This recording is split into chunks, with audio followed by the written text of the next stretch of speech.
Chewing gum dates back to the ancient Greeks who chewed resin from trees. Modern chewing gum was patented in the US in 1869 by, believe it or not, a dentist. In 1928, another American invented bubble gum. Bubble gum comes in gumballs of all colors and sizes. But for blowing bubbles, nothing beats the chewy, gooey pink stuff in the twist wrap. It all starts with a gum base, the stuff that makes gum chewy. Traditionally, the base came from tree resin. Today, it's synthetic, made of plastics and rubbers. They pour the gum base into a mixer, then add color and flavoring.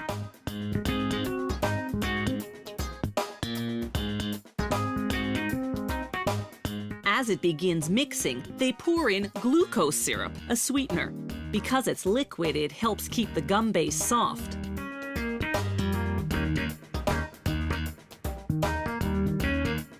Next, they add dextrose, a powdered sweetener. They blend the ingredients for about 20 minutes. The stirring action builds up heat, which melts everything together.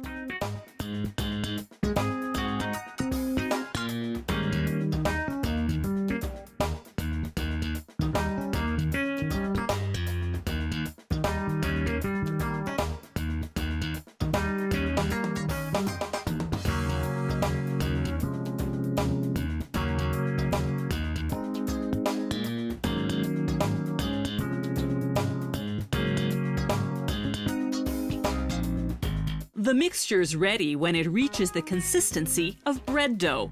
They transfer it by cart to a machine called the pre-extruder.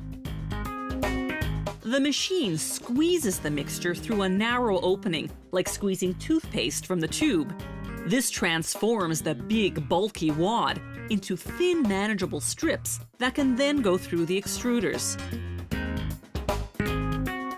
The extruders squeeze each strip down to the actual width of a piece of bubble gum. It comes out as one long, continuous stream to be cut into bite-sized pieces later on.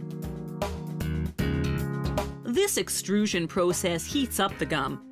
If they were to cut and wrap it now, it would stick to the wrapper. So the next stop is a cooling chamber. The gum goes in for 15 minutes at between 3 to 7 degrees Celsius.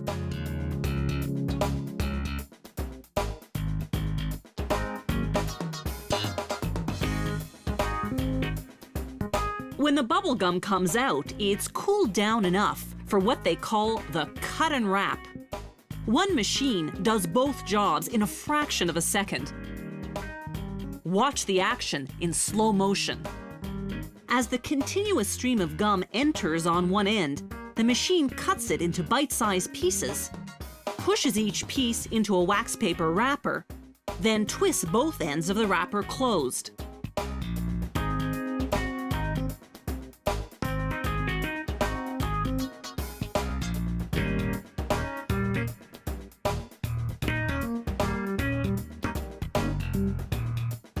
Here's the slow motion replay from a different angle.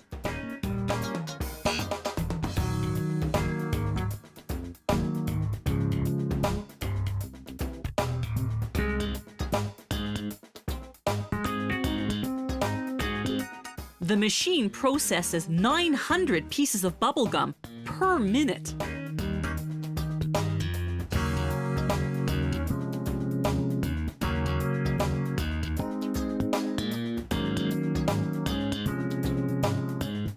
Last stop, packaging.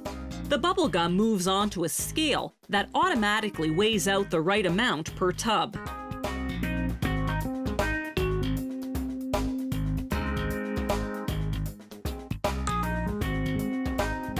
They seal the tub with plastic to make it airtight. This keeps the bubble gum fresh. Ever wonder why bubble gum is pink? It's because that's the only color Walter Deemer had on hand when he invented this treat back in 1928. Since then, the color just stuck.